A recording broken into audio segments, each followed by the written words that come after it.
सीमेवर शेतकरी आणि पोलिसांमध्ये संघर्ष निर्माण झालेला आहे। शेतकऱ्यांना रोखण्यासाठी पोलिसांकडूनच अश्रुधुराचा माराही केला जातोय। दिल्लीच्या सीमेवर हजारोंच्या संख्येने शेतकरी एकवटलेले आहेत। गेल्या अनेक दिवसांपासून शेतकरी आता एमएसपी साठी आक्रमक झालेले दिसतात आणि दिल्लीच्या सीमेवर आता हजारोंच्या संख्येने शेतकरी एकवटलेले आहेत आणि या शेतकऱ्यांना थांबवण्यासाठी पोलिसांकडून अश्रुधुराचा माराही केला जातोय। ही थेट दृश्य आहेत दिल्लीच्या सीमेवर आता हजारोंच्या संख्येने हे शेतकरी एकवटलेले आहेत। गेल्या अनेक दिवसांपासून शेतकरी नेते आणि केंद्र सरकारमध्ये बैठका देखील सुरू होत्या, मात्र या बैठका निष्फळ झाल्या आणि शेतकरी मात्र आपल्या एमएसपीच्या मागणीवर ठाम आहेत आणि त्यांचं आंदोलन सुरू आहे। आज हे शेतकरी दिल्लीकडे कूच करणार होते आणि त्याआधी दिल्लीच्या सीमेवर यांना रोखण्यात आलेलं आहे। पोलिसांचा मोठा बंदोबस्त देखील तैनात करण्यात आलेला आहे, तसंच अश्रुधुरांचा माराही केला जातोय।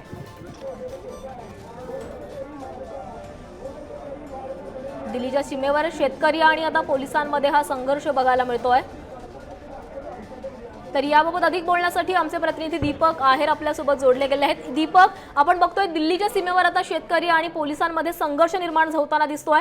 पोलिसांकडून अश्रुधुराचाही मारा केला जातोय। शेतकऱ्यांच्या नेमक्या मागण्या काय पुन्हा एकदा सांगाल? नक्कीच आपण आता पाहू शकतो की शंभू बॉर्डरवर जे शेतकरी थांबले आहेत आणि दिल्लीकडे ज्यांना जायचं आहे त्यांना आता त्या आरपीएफ आणि सीआरपीएफ आणि दिल्ली पोलिसांनी थांबवलेलं आहे शंभू बॉर्डरवर आणि त्यांच्यावर आता अश्रुधुराचा मारा करण्यास सुरुवात केली आहे। परंतु शेतकरी आपल्या मागण्यांवर ठाम आहेत आणि आता रॅपिड ॲक्शन फोर्स पण तिकडे आलेली आहे। शेवटला सीआरपीएफच्या काही तुकड्या डिप्लॉय करायचा सरकार विचार करत आहे। काल जी बैठक झाली केंद्रीय मंत्र्याच्या एका डेलिगेशनसोबत शेतकऱ्यांची, त्या बैठकीमध्ये ती कोणत्याही कन्क्लुजनवर पोहोचली नाही आणि शिवाय पियुष गोयलनी असंही सांगितलं होतं त्या बैठकीत की 5 वर्षासाठी जे कापूस, मका आणि याचं डाळीचं जे पीक आहे ते 5 वर्षांसाठी एमएसपीला घ्यायला तयार आहेत। परंतु शेतकऱ्यांचं असं म्हणणं होतं की हे जे पीक आहे हे पीक हे फक्त एका पर्टिक्युलर पंजाब आणि हरियाणाच्या शेतकऱ्यांना फेवर करेल फक्त आणि बाकीच्यांचं काय, असं म्हणत ती बैठक निष्फळ ठरली। आणि आत्ता जी लेटेस्ट अपडेट आहे त्यात रविशंकर प्रसाद यांनी म्हटलं आहे की आम्ही पुन्हा एकदा शेतकऱ्यांशी चर्चा करू, शेतकऱ्यांशी बोलू आणि आम्ही नक्कीच एखाद्या कन्क्लुजनवर पोहोचण्याचा प्रयत्न करू। पण सध्या ते पोलीस करतात आहे, जी रॅपिड ॲक्शन फोर्स शेतकऱ्यांना अश्रुधुराचा मारा करतात आहे, ते खूपच असं वाईट दिसतंय आणि शेतकरी तरी आपल्या मागण्यावर ठाम आहे। दिल्ली सरकारने आपल्या संपूर्ण बॉर्डर्स गाझीपूर, टिकरी, सिंगू बॉर्डर त्या बॉर्डर पूर्ण क्लोज केल्यात, तिथं बॅरिकेडिंग लावलेले आहेत आणि सध्या तरी शेतकऱ्याचा ठाम आहे। आज आंदोलनाचा 9वा दिवस आहे। 7 लेअरची अशी कडेकोट बंदोबस्त शेतकऱ्यांसाठी पोलिसांनी केला आहे। परंतु आता पुन्हा शेतकऱ्यांसोबत सरकारची बैठक होईल आणि त्यामध्ये काय होईल का हे पाहता येईल। आणि शिवाय संयुक्त किसान मोर्चाच्या नेत्यांनी पंतप्रधान नरेंद्र मोदींना यामध्ये इंटरव्हेन्शन करायला, मध्यस्थी करायचा विनंती केली होती, पण तरी अजूनही शेतकरी आंदोलन सुरू आहे आणि पुन्हा एकदा सरकार शेतकऱ्यांशी बोलणार आहे अशी माहिती येते। दीपक, याआधीही शेतकऱ्यांनी एवढ्याच मोठ्या प्रमाणामध्ये आंदोलन केलेलं होतं। सध्याची दिल्लीमधली परिस्थिती बघता शेतकऱ्यांकडूनही याला जोरदार प्रत्युत्तर दिले जाते। शेतकऱ्यांकडूनही हे सिमेंटचे जे कॉन्क्रीटचे बॅरिकेड्स आहे ते पाडण्यासाठी थेट क्रेन आणि पोकलेन आणल्या गेलेले आहेत। बघा, फक्त क्रेनच नाही तर शेतकरी हे अर्थ मूवर पण सोबत घेऊन आलेत। त्यांनी JCB आणलेले आहेत आणि ते मागच्या वेळेस जे आंदोलन झालं होतं त्यासाठी शेतकरी हे तेवढे तयार नव्हते आणि म्हणून बऱ्याच डिफिकल्टीचा सामना त्यांना करावा लागला। परंतु आत्ता जे व्हिज्युअल्स येतात, जे दृश्य आपण पाहू शकतोय आपल्या टीव्हीवर। दीपक, मी काही काळासाठी तुम्हाला थांबवते। आपल्यासोबत प्रहारचे बच्चू कडू देखील जोडले गेले आहेत। बच्चू कडू, जे तुम्ही बघितलं तर शेतकरी आंदोलनात हे तीव्र होताना दिसतंय। शेतकऱ्यांना थांबवण्यासाठी अश्रुधुराचा मारा केला जातोय। नाही, मोदीजीने बाकी सगळी गॅरंटी घेत आहे, पण हमी भावाची गॅरंटी का देत? त्यांनी हमी भावाची गॅरंटी दिलीच पाहिजे। केंद्राच्या एकूण बजेटमध्ये शेतकऱ्यासाठी 1 लाख कोटी खर्च होत नसेल तर ही शोकांतिक आहे। हे पुऱ्या देशामध्ये शेतकऱ्याची संख्या ही 70% जाते आणि त्या तुलनेत शेतकऱ्यावर होणारा खर्च हा फार कमी आहे, 10% पण नाही होत। म्हणजे केंद्राच्या बजेटमधून कर्मचारी, अधिकारी, आमदार, खासदारांवर होणारा खर्च आणि शेतकऱ्यावर होणारा खर्च ही तुलना केली पाहिजे ना। बजेटमध्ये जेवढी आमची संख्या आहे तेवढी भागीदारी पाहिजे ना, आणि केंद्र ते करत नाही। नको त्या योजना जाहीर करायच्या, पब्लिसिटीच्या ज्याची गरज नाही त्या योजना जाहीर करायच्या आणि जी गरज आहे म्हणजे वर्षाले 6,000 रुपये मोदीजी देत आणि एका क्विंटला माग कापसामध्ये 3,000 लुटतं।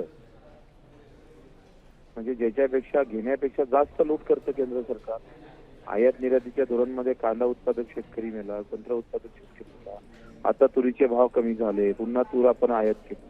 तर यामुळं नक्कीच बच्चूजी, तुम्ही म्हणताय त्याप्रमाणे खरं तर या केंद्राच्या धोरणांमुळे आता शेतकऱ्यांना अडचणीचा सामना करावा लागतोय आणि तीच अडचण आता शेतकऱ्यांच्या संतप्त प्रतिक्रियेतून समोर येते. धन्यवाद तुम्ही केलेल्या संवादाबाबत.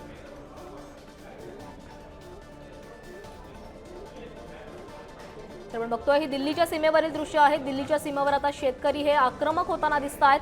शेतकऱ्यांनी आज दिल्लीवर धडक देण्याचं ठरवलेलं होतं आणि त्याच आधी दिल्लीच्या सीमेवर शेतकऱ्यांना अडवण्यात आलेलं आहे आणि आता शेतकऱ्यांना थांबवण्यासाठी अश्रुधुराचा माराही केला जातोय. आपण पुन्हा एकदा आमचे प्रतिनिधी दीपक आहेर यांच्याकडे जाणार आहोत. दीपक, आता पुन्हा एकदा ही चर्चेची शक्यता वर्तवली जाते. केंद्राकडून पुन्हा कधी आता शेतकऱ्यांशी संवाद साधला जाऊ शकतोय? आता रविशंकर प्रसाद हे म्हणाले आहेत की पुन्हा आम्ही शेतकऱ्यांशी चर्चा करू आणि पुन्हा त्यांचे जे डेलिगेशन आहे त्यांना बोलवण्यात आलेलं आहे, असं रविशंकर प्रसाद यांनी सांगितलं, अशी माहिती आहे. परंतु आता सगळ्यात महत्त्वाचं हे बघितलं जातं की संयुक्त किसान मोर्चा यांनी जी मागणी केली आहे की स्वतः प्रधानांनी या गोष्टीमध्ये इंटरव्ह्यू करावं, नाहीतर हे जे आंदोलन आहे ते वाढतच जाणार आहे. कारण या आंदोलनाची कमी होण्याची कुठलीही चिन्हे दिसत नाही आहे. कारण ज्या प्रकारचं बॅरिकेडिंग आणि ज्या प्रकारची दीपक, पुन्हा एकदा काही वेळासाठी मी तुम्हाला थांबवते. आपल्यासोबत ज्येष्ठ शेतकरी नेते राजू शेट्टी देखील जोडले गेलेले आहेत. राजूजी, तुम्ही बघताय दिल्लीमध्ये ज्या प्रकारचं वातावरण सध्या आपण बघतोय, शेतकरी आपला पोशिंदा आहे, मात्र त्याच पोशिंद्याचं आंदोलन थांबवण्यासाठी एवढ्या मोठ्या प्रमाणामध्ये कॉन्क्रीटचे बॅरिकेड्स लावले गेले आहेत. आता अश्रुधुराचा माराही केला जातोय. तुम्ही या आंदोलनाकडे कशा प्रकारे बघताय? सरकारचा हा निगरगट्टपणा आहे. एक तर आपल्या देशाच्या राजधानीमध्ये जाण्याचा अधिकार प्रत्येक नागरिकाला आहे. मग शेतकरी या देशाचा नागरिक नाही का? तो आपली कैफियत घेऊन जर का राजधानीमध्ये येत असेल तर त्याला अडवायला तो काय घुसखोर आहे का? तो का अतिरेकी आहे का? तो काय शत्रू राष्ट्रातून आलाय का? त्याला का अडवलं जातंय हा खरा सवाल आहे. पण त्याला यायची वेळ का आली? शिवारात रमणारा शेतकरी आज देशाच्या राजधानीमध्ये काय येतो? कारण तिथं राजधानीमध्ये बसून जर का शेतकरी विरोधी धोरणं राबवली जात असतील, त्याच्या कांद्यावर निर्यात बंदी, त्याच्या साखरेवर निर्यात बंदी, भाव मिळणार कसा? आणि ज्यावेळी भाव पडतात त्यावेळी शेतकऱ्याला नशिबाच्या हवाली करून सोडायचं. हमी भाव केवळ कागदावर राहतो. केवळ 4% लोकांना हमी भाव मिळतो, 6% लोकांना हमी भाव मिळतो, 94% लोकांना हमी भाव मिळत नाही. मग त्या हमीभावाचा उपयोग काय? शेतकरी काय मागतो? ते हमीभाव कायदेशीर करा. सरकारनं खरेदी करण्याची आवश्यकता नाही.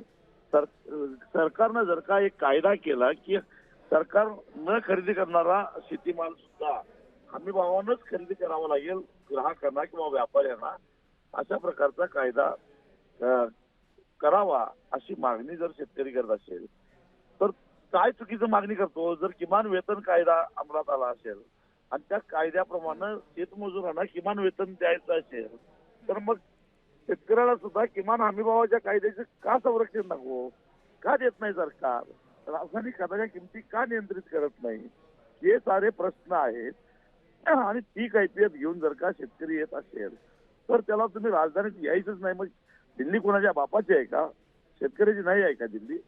शेतकरी जरूर दिल्लीमध्ये येणार. अडवण्याचा प्रयत्न केला तर सगळे प्रयत्न मोडून काढून शेतकरी दिल्लीत आल्याशिवाय सोडणार नाही. राजूजी, आपण बघितलं सध्याची जी दिल्लीमधली जी परिस्थिती आहे ती बघता खरं तर केंद्र असं म्हणतं किंवा सरकार असं म्हणतं की आम्ही शेतकऱ्यांच्या बाजूने आहोत, पण तेच शेतकरी आता त्याच धोरणांमुळे इतके आक्रमक होताना दिसत आहेत. आपल्या राज्यातील अनेक शेतकरी देखील अशाच प्रकारे उद्विग्न झालेले आहेत शेतकरी सरकारच्या धोरणामुळे. त्यामुळे आता जे पंजाब आणि हरियाणामधील शेतकऱ्यांचा जो संताप बघायला मिळतोय, महाराष्ट्रामध्ये पुढच्या काळामध्ये अशी स्थिती आपल्याला बघायला मिळू शकेल? 100% दिल्लीला जाणाऱ्या शेतकऱ्यांच्यावर जर का सरकारनं कारवाई केली, त्यांच्यावर जर बळाचा वापर केला तर संपूर्ण देशातला शेतकरी पेटून उठल्याशिवाय राहणार नाही, हे सरकारनं ध्यानात ठेवावं. धन्यवाद राजू शेट्टी, तुम्ही आमच्यासोबत या साधलेल्या संवादासाठी. आपण बघितलं दिल्लीच्या सीमेवर आता हे आंदोलन आणखीच पेटताना दिसते आहे. हजारोंच्या संख्येने शेतकरी जमा झालेले आहेत आणि आता त्यांना अडवण्यासाठी दिल्लीमध्ये संपूर्ण बॅरिकेडिंग करण्यात आलेली आहे. कॉन्क्रीटचं बॅरिकेडिंग करण्यात आलेलं आहे. तर हे कॉन्क्रीटचं बॅरिकेड्स पाडण्यासाठी शेतकऱ्यांकडून देखील क्रेन पोकलेन आणल्या गेलेल्या आहेत। आपण ही 5 दृश्य बघतोय। शस्त्रांसह पोलिसांचा बंदोबस्त तैनात करण्यात आलेला आहे, तर अश्रुधुराचा मारा केला जातोय। सीमेवरती तारा देखील लावल्या गेलेल्या आहेत। ड्रोनच्या माध्यमातून हालचालींवर नजर ठेवली जात आहे, तर दुसरीकडे रस्ता करण्यासाठी शेतकऱ्यांकडे क्रेन देखील आहेत आणि त्या क्रेनद्वारे ते बॅरिकेड्स आहेत, जे सिमेंटचे बॅरिकेड्स आहेत ते काढण्यात येत आहेत। ही आपण 5 दृश्य बघतोय। शेतकऱ्यांनी आता दिल्लीकडे कूच केलेली आहे।